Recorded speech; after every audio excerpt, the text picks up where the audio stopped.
Hello बच्चों, नमस्कार। जो हमारी मेंटेनेंस की सेकंड क्लास है उसके बारे में आपको अब जानकारी दूंगा। हमने पिछले वीडियो के अंदर आपको रेडिएटर के बारे में सारी जानकारी दे दी और उसके बाद भी कोई चीज़ रही हो तो आप कमेंट करके पूछ सकते हो। अब आज ना उसके पिछले वीडियो के अंदर एक चीज़ रह गई थी रेडिएटर के बारे में। जो रेडिएटर का जो फिन्स है, ट्यूब किसकी बनी होती है, ये उसका मटेरियल रह गया था। उसके बारे में एक मटेरियल है, जैसे ये चीज़ है ना, कॉपर और एल्यूमिनियम की बनी होती है। अब ये कॉपर और एल्यूमिनियम की क्यों बनी होती है? क्योंकि कॉपर और एल्यूमिनियम है ना, हीट कंडक्टर के बेस्ट कंडक्टर होते हैं हीट ट्रांसफर करने के, इसलिए इस चीज़ के मटेरियल। और एक चीज़ इनका ये फायदा भी है, इनके जंग नहीं लगती, इस कारण ये कॉपर और एल्यूमिनियम की बनी होती है। जो ये फिन्स है ना और ये ट्यूब्स है ना, यही है जो कॉपर और एल्यूमिनियम की बनी होती है। अब नेक्स्ट पार्ट है, अब देखो गाड़ी का ये रेडिएटर था, पहले मैंने बता दिया। ये अपर टैंक हो गया, नीचे वाला लोअर टैंक हो गया, बीच वाले रेडिएटर कोर हो गई, ये रेडिएटर का कैप हो गया, यहाँ पे थर्मोस्टेट वॉल हो गया। ये जो और एक चीज़ है ना, जो गाड़ी के अंदर जो पाइप्स है ना, जैसे ये प्लास्टिक की जो रबड़ की पाइप होती है, इनको बोलते हैं होज पाइप, है ना। ये हमारे इंटरव्यू के अंदर ये चीज़ है ना पूछी जाएगी, स्पेशली मेंशन कर रखा है कि जो होज पाइप कौन सी होती है, ये पूछ सकते हैं। अब ये रेडिएटर का रिजर्वोयर टैंक हो गया। अब यहाँ पे देखो एक चीज़ आई है, ये क्या है इसका, ये पूरे ब्रेक असेंबली है गाड़ी की। अब यहाँ पे ब्रेक असेंबली है, इसको क्या बोलते हैं, इसको ब्रेक बूस्टर बोल दिया। अभी ब्रेक बूस्टर से आगे क्या लगा होता है, ये ब्रेक मास्टर सिलेंडर हो गया यहाँ से। अब ब्रेक मास्टर सिलेंडर से 3 सा पाइप लगी हुई है, एक ये वाली, एक ये वाली, एक ये वाली। अब ये ब्रेक किस पे वर्क करते हैं, ये पास्कल्स लॉ पे वर्क करते हैं। जब हमारे पास जैसे गाड़ी से ब्रेक प्रेस करेंगे तो उसके बाद इनमें प्रेशर बढ़ जाता है, जिससे प्रेशर से ब्रेक लगते हैं चारों टायरों के अंदर। अब ये क्या है, इसका रिजर्वायर है, इसके अंदर है ना कौन सा ऑयल डलता है, डॉट 3 डलता है। और यहाँ पे ये पूरी क्या है, इसकी एक क्लच असेंबली है। क्लच असेंबली के अंदर ये क्या हो गया, इसका क्लच मास्टर सिलेंडर हो गया। अब क्लच मास्टर सिलेंडर के ऊपर क्या हो गया, ये इसका रिजर्वायर टैंक हो गया, क्लच के लिए जो ऑयल डालते हैं उसके अंदर। अब इसके अंदर कितना लीटर ऑयल डालते हैं, इसके अंदर 250 ml डालते हैं, इसके अंदर भी 250 ml डालते हैं। अब इसके अंदर कौन सा ऑयल डालते हैं, इसके अंदर डॉट 3 ऑयल डालते हैं, इसके अंदर डॉट 4 डालते हैं। जब हम मार्केट से डॉट 3 और डॉट डॉट 4 ऑयल लेके आते हैं तो उसकी डिब्बी के अंदर क्लियरली मेंशन होता है कि डॉट 3 और डॉट 4 ये नहीं क्लच और ब्रेक ऑयल। अगर आपको याद आ रहा है कि हम क्लच के ब्रेक ऑयल कौन सा डालते हैं, क्लच ऑयल कौन सा डालते हैं, तो आपको वो बताना है। अगर आपको याद नहीं आ रहा है और आपको पूछ ले क्लच ऑयल कौन डालते हैं, आप डॉट 3 बता दो, डॉट 4 बता दो, जो भी चीज़ आपको याद आ रही है वो बोल सकते हो, क्योंकि उसके जो क्लियरली मेंशन होता है कि डॉट 3 है या डॉट 4 है, क्लच और ब्रेक ऑयल उस पर लिखा हुआ होता है। अब यहाँ पे ये हो गया पूरी चीज। अब ये क्लच वाला क्लच मास्टर सिलेंडर, क्लच का रिजर्वायर हो गया 250 ml। अब यहाँ पे दो चीज दे रखी है, एक मैक्सिमम का दे रखा है, एक मिनिमम का दे रखा है। अब मैक्सिमम हम ऑयल कहाँ तक डालते हैं, मैक्सिमम लेवल तक डालते हैं। यहाँ से मिनिमम से नीचे नहीं होना चाहिए, तो हमारे अगर मिनिमम से नीचे हुआ तो हमारी क्लच वर्क नहीं करेगी। अगर ब्रेक ये भी नहीं, इससे मिनिमम नीचे हुआ तो क्लच वर्क नहीं करेगी। हम इनको टाइम टू टाइम खोल के चेक कर सकते हैं कि इनमें ऑयल है या नहीं है। अब यहाँ पे एक चीज और दे रखी है, देखो ये चीज, इसको क्या बोलते हैं, वाइपर रिजर्वायर टैंक बोलते हैं। अब वाइपर रिजर्वायर टैंक का काम क्या होता है, गाड़ी के अंदर जो विंडशील्ड है उसको साफ करने के लिए पानी डाला जाता है। अब इसके अंदर पानी डालते हैं जब अब ड्राइवर साइड, जो ड्राइवर का स्टेयरिंग होता है उसके साइड में, लेफ्ट साइड में एक लीवर दे रखा है, उसको प्रेस करने से ये ऊपर ये चलता है। गाड़ी के अंदर विंडशील्ड के ऊपर पानी फेंकना हो गया, उसके बाद उसी से वो वाइपर चलते हैं, ये वाइपर जो। अब यहाँ पे देखो एक असेंबली दे रखी है, एक ऐसे वाला पाइप दे रखा है, एक वाला, एक ये रहा और एक इस साइड में, दोनों साइड में ये चीज दे रखी है। अब इसका काम क्या होता है, इसको बोलते हैं एयर ब्लोअर। गाड़ी का जो केबिन है उसके अंदर हीट बढ़ गई, गाड़ी को, ड्राइवर को गर्मी लग रही है, तो उसको क्या करेगा, ड्राइवर अंदर से साइड से ओपन कर देगा, जिसके कारण ये ओपन हो जाएगा और गाड़ी की जो एयर ब्लोअर से हवा अंदर जाती रहेगी, गाड़ी कूल होती रहेगी, इंजन का केबिन कूल होता रहेगा। अब इसके बाद ये चीज़ हो गई, इसके बाद ये गाड़ी का इंजन आ गया। अब इंजन क्या होता है, अब इंजन के ऊपर वाले पार्ट को क्या बोलते हैं, टेपिट कवर बोल दिया।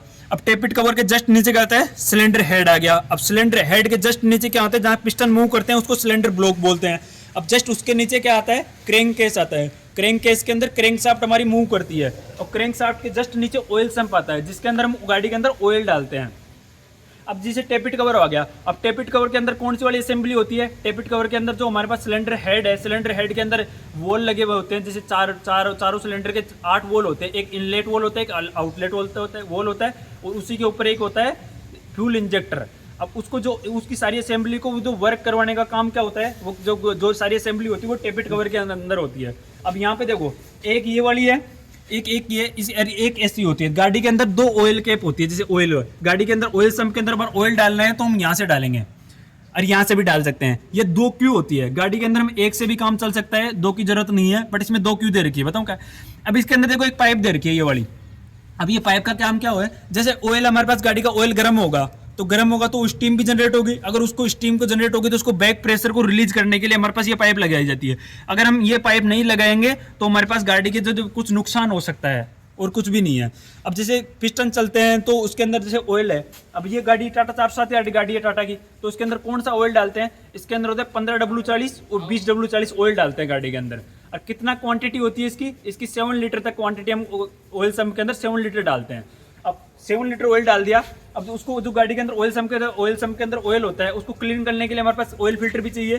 तो वही गाड़ी के जिस ऑयल सम के जस्ट साइड में एक ऑयल फिल्टर लगा होता है, नीचे जो यहाँ से नहीं दिखेगा दोस्तों, नीचे की साइड से दिखेगा, वो उसका कलर होता है जैसे या तो उसका ब्लैक कलर का होगा या व्हाइट कलर का होगा। अब उसका काम क्या होता है, जैसे गाड़ी के अंदर जो ऑयल है गाड़ी का, उसके अंदर जैसे गाड़ी के पिस्टन मूव कर रहे हैं तो कुछ मटेरियल भी रिमूव होगा, कुछ डस्ट पार्टिकल भी जाएंगे उसके अंदर, अगर उनको जो क्लीन करने के लिए हमारे पास ऑयल फिल्टर लगा देते हैं हम।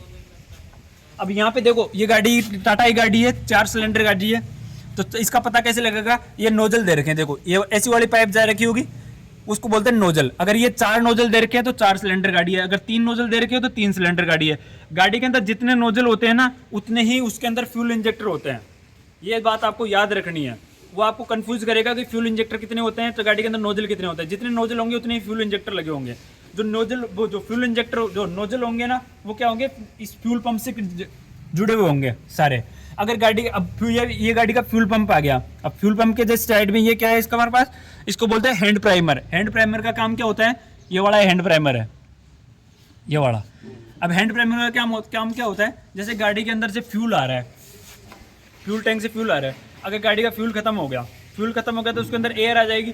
अगर उस एयर को निकालने के लिए हमारे पास फ्यूल पंप दिया होता है, अगर हम इसको खोल के अगर दबाएंगे तो इसके अंदर से एयर बाहर निकल जाएगी और फ्यूल भी निकलेगा। अगर ये दोनों बाहर निकल गए, जैसे फ्यूल अगर इसका ये पता कैसे चलेगा कि एयर बाहर निकल गई, ये टाइट हो जाएगा। अगर एक बार टाइट हो गया तो पता चल जाएगा कि हमारे पास इसकी एयर है ना वो बाहर निकल गई, और है ना इसको वापस जैसे दबा के इसको बंद कर देंगे तो पता चल जाएगा हमारे पास जैसे फ्यूल की सप्लाई वापस स्टार्ट होने लगी। अब यहाँ पे देखो 2 चीज़ है, अब देखो आगे की साइड दे रखे हैं, एक प्राइमरी फ्यूल फिल्टर दे रखा है, एक सेकेंडरी फ्यूल फिल्टर दे रखा है। अब प्राइमरी फ्यूल फिल्टर और सेकेंडरी फ्यूल फिल्टर क्यों दे रखा है, गाड़ी के जो फ्यूल आ रहा है उसके अंदर कोई भी पार्टिकल जैसे कुछ भी चीज़ गंदगी रह जाए उसको साफ करने के लिए फ्यूल फिल्टर दे रखे हैं। आजकल जो पहले वाली गाड़ियों के अंदर 2 फ्यूल फिल्टर आते थे, एक प्राइमरी हो गया एक सेकेंडरी हो गया। और आजकल गाड़ियों के अंदर क्या आने लग गया, ओनली एक फ्यूल फिल्टर से काम चलने लग जाता है आजकल। से नई गाड़ियों के अंदर एक ही फ्यूल फिल्टर आता है, और ये पुरानी गाड़ी है तो इसके अंदर 2 फ्यूल फिल्टर दे रखे हैं। अब देखो एक चीज़ बीच के अंदर रह गई थी, जो ये ब्रेक है, इस ब्रेक असेंबली को पावर कहाँ से मिलती है, इसको पावर मिलती है इंजन से। अब वो इंजन से पावर मिलती है, अब ये एक चीज़ दिखाता हूँ आपको, जस्ट इंजन के साइड में एक असेंबली दे रखी है, इसको बोलते हैं कंप्रेसर। कंप्रेसर से ही पावर मिलती है ब्रेक को, ये सारी गाड़ियों के अंदर होता है। गाड़ी के जस्ट ये और ये क्रैंक शाफ्ट से ही, इसको क्रैंक शाफ्ट से ही कनेक्ट होता है, जो इंजन के अंदर क्रैंक शाफ्ट से ही कनेक्ट होता है ये सारी चीज़। अभी यहाँ पे ये देखो, ये वाला क्या है, एयर फिल्टर हो गया। एयर फिल्टर का काम क्या होता है, गाड़ी की जो एयर को क्लीन करके इंजन के अंदर भेजना। अगर उसके अंदर डस्ट पार्टिकल होंगे तो हमारे पिस्टन को, जो पिस्टन चल रहे हैं उसको डैमेज कर सकते हैं वो चीज़। अब एक फ्यूल फिल्टर 2 प्रकार के होते हैं, एक ड्राई वाला और एक वेट वाला। मतलब ड्राई वाला मतलब होता है सूखा वाला, और वेट वाला मतलब हो गया जिसके अंदर ऑयल यूज किया जाता है। अब ये कौन सा है, इसका पता कैसे लगाएंगे, ये ऑयल वाला है। अब देखो इसके कई अंदर कप नुमा संरचना दे रखी है, एक इसको बोलते हैं कप नुमा संरचना। अब अगर इसके अंदर ऑयल डालेंगे है ना, ऑयल इसके अंदर फिल्टर लगा हुआ है, अगर इसके अंदर कोई डस्ट पार्टिकल जाएगा तो उसके अंदर ऑयल के अंदर नीचे ऑयल के अंदर बैठ जाता है और एयर हमारी क्लीन होके आगे पहुंच जाती है।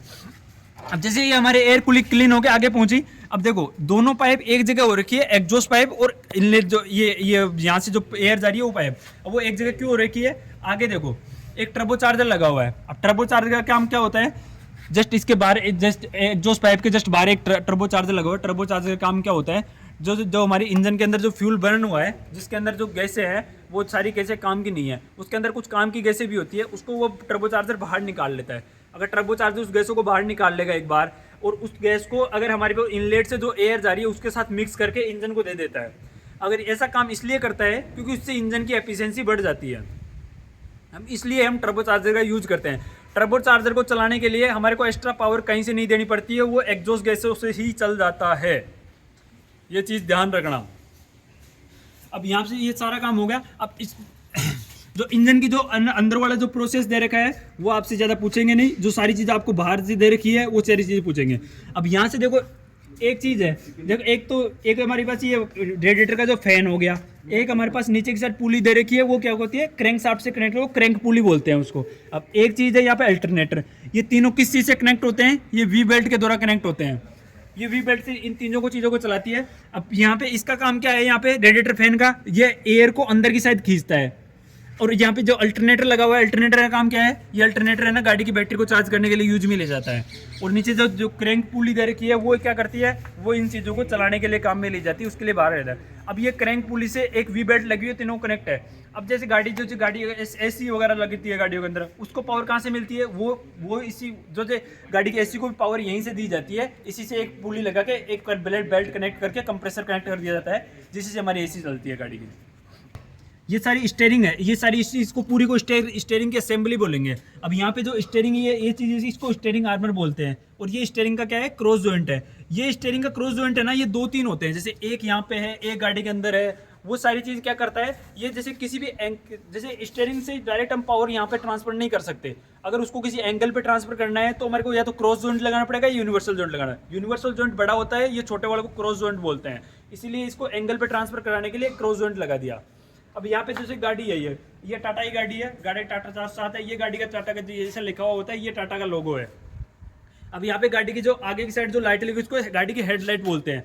और जो यहाँ पे ये साइड लगे हुए हैं इसको बोलते हैं इंडिकेटर, दोनों गाड़ी साइड, ये राइट का, ये लेफ्ट का। अब यहाँ पे जो गाड़ी की जो हेडलाइट है उसके अंदर कौन सा मिरर हम यूज करते हैं, उसके अंदर अवतल मिरर हम यूज करते हैं। अब गाड़ी की जो हेडलाइट के अंदर उत्तल मिरर यूज कर लिया। अब गाड़ी के जो दोनों साइड ग्लास होते हैं वो उसके अंदर कौन सा मिरर यूज करते हैं, उत्तल मिरर हम यूज करते हैं, उत्तल दर्पण। अब गाड़ी की जो आगे की साइड जो ये शीशा दे रखा है इसको बोलते हैं विंड शील्ड। इसका काम क्या होता है, गाड़ी के जैसे गाड़ी के अंदर हवा नहीं जाए पूरा चीज़, और गाड़ी के जो ड्राइवर को देखने के